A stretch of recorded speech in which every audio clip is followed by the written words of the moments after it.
Olá, pessoal, tudo bem com vocês? Hoje nós iniciaremos o nosso estudo de funções inorgânicas, começando pela função ácido.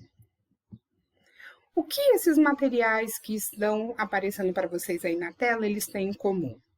Vamos lá, então, para a gente poder fazer uma análise. Nós temos um material de limpeza conhecido como ácido muriático.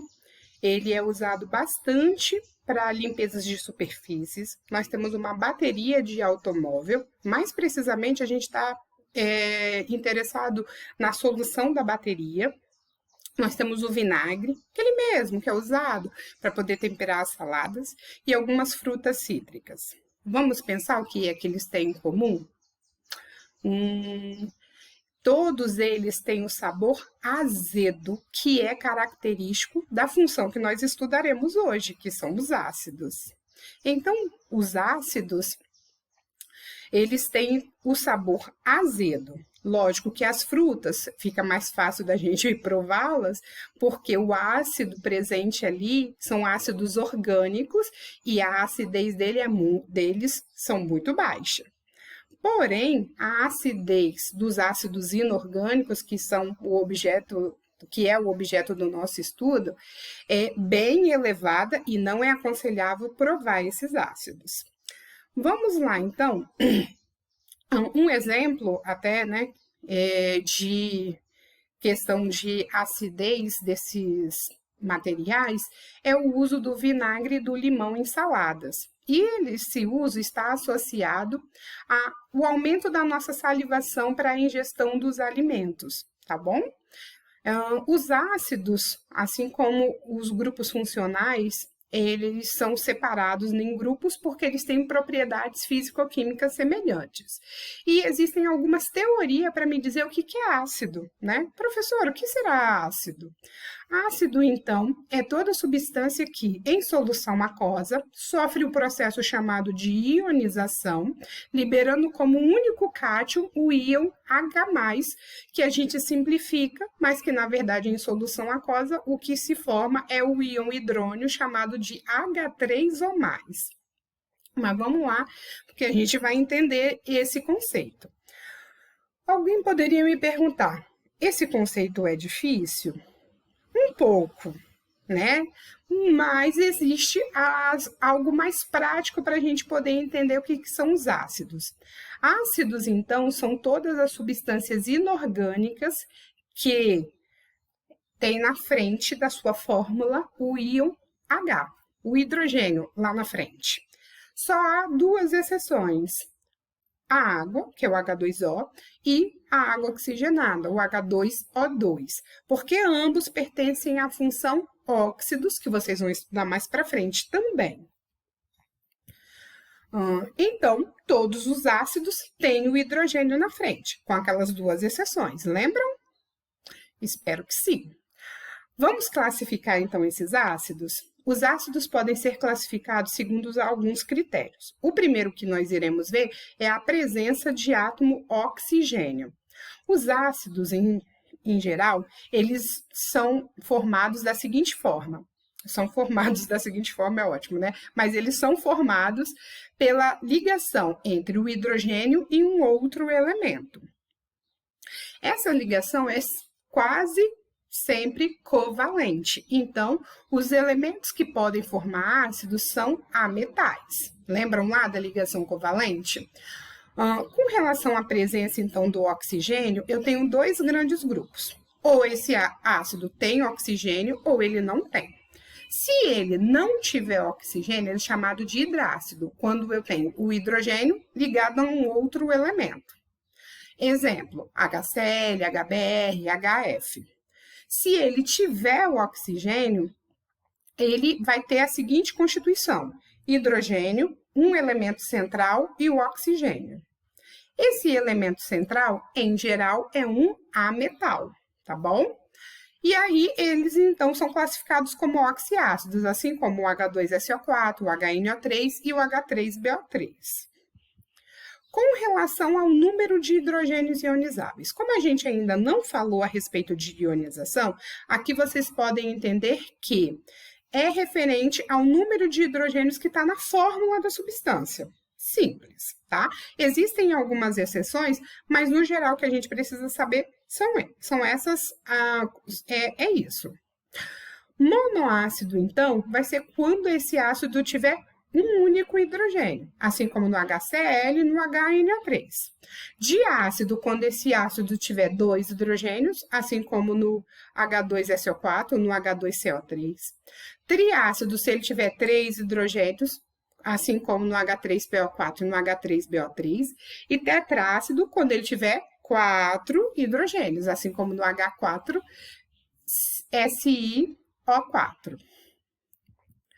Com relação à ionização desses ácidos. Antes da gente entender a ionização, vamos entender o que significa grau de ionização. O grau de ionização refere-se a uma relação matemática entre o número de moléculas totais e o número de moléculas que sofreram ionização. O que isso significa? Vamos entender um pouco mais nesse próximo slide. Aí dentro do becker, eu coloquei 100 moléculas de HCl. Só que dessas 100 moléculas, apenas 92 sofreram ionização, ou seja, houve a formação de íons. 8 moléculas permaneceram exatamente do mesmo jeito. Então, fazendo as contas para entender o alfa, ou esse grau de ionização, eu vou ter 92 moléculas que sofreram ionização, divididas por 100 moléculas totais.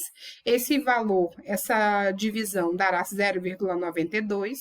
Como essa grandeza é adimensional, é melhor que a gente multiplique por 100 para encontrar a porcentagem, que fica mais fácil de ser entendida. Logo, no ácido clorídrico, essa porcentagem é de 92%. Isso significa que, quanto mais próximo do 100%, mais forte é esse ácido. Então, o ácido clorídrico é um ácido extremamente forte, tá? O que significa, então, essa ionização desse ácido? Os ácidos, eles não têm íons em sua constituição porque eles são compostos moleculares, ou seja, apresentam ligação covalente. Só que em água há a formação dos íons H+, por isso a teoria de Arrhenius, para explicar o que significa ácido, e o ânion, a parte aniônica da molécula. Logo, essa ionização, ela pode ser muito eficiente, muito forte, ou pouco eficiente, mais fraca. Com isso e com esse valor de alfa, do grau de ionização, eu consigo, então, classificar os ácidos de 3 formas. Esse ácido pode ser forte se o alfa dele for maior ou igual a 50%, assim como no nosso exemplo ali em cima do HCl. Ele pode ser semiforte ou moderado se o alfa estiver entre 5% e 50%. E se o alfa for menor ou igual a 5%, esse ácido é extremamente fraco, assim como aqueles ácidos orgânicos que eu havia mencionado no início da aula. Os hidrácidos, mas quando eu não souber o alfa, o que eu faço, professora? Existem alguns meios para eu poder saber. No caso dos hidrácidos, como existem pouquíssimos hidrácidos, basta eu saber que os fortes são quando o hidrogênio estiver ligado ao cloro, bromo e iodo, ou seja, no HCl, no HBr e no HI. O semiforte, quando ele estiver ligado ao flúor. E fraco, quando ele for o H2S ou o HCN. No caso dos oxiácidos, é até mais fácil de saber, até porque eu tenho bastante oxiácidos, basta eu fazer uma diferença. Lembra da formação dos oxiácidos? Hidrogênio, elemento central e oxigênio? Quando eu fizer a diferença entre o oxigênio e o hidrogênio, eu vou saber qual é a força daquele ácido.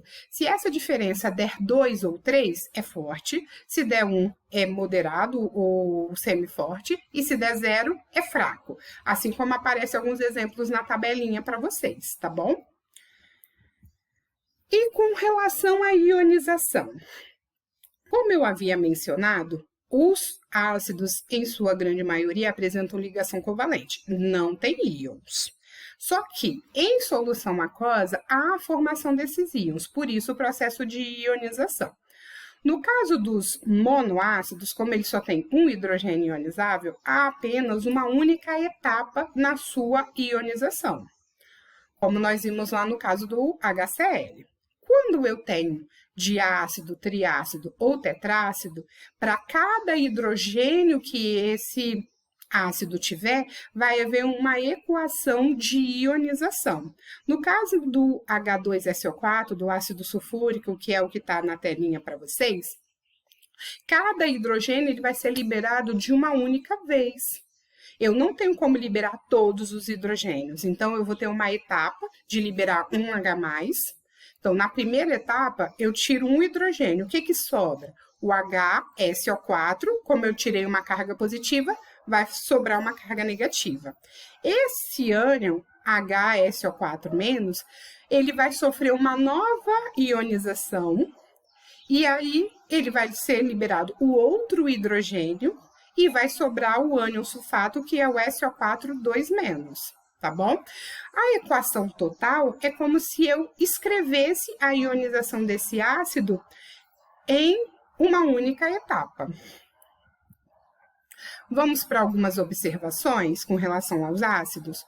O ácido carbônico, antes dele sofrer ionização, ele sofre o que a gente chama de decomposição. Ou seja, caso ele seja formado, rapidamente ele se decompõe em CO2 e água. Até por isso que o caráter da chuva é levemente ácido. E o ácido que está presente no vinagre, que é o ácido acético, ele é um ácido estudado lá na química orgânica, então é só lá no 3º ano, né? E os ácidos orgânicos, em geral, todos eles são classificados como ácidos fracos. Tá certo, meninos? No próximo vídeo continuaremos com a parte de nomenclatura dos ácidos, tá bom? Beijos!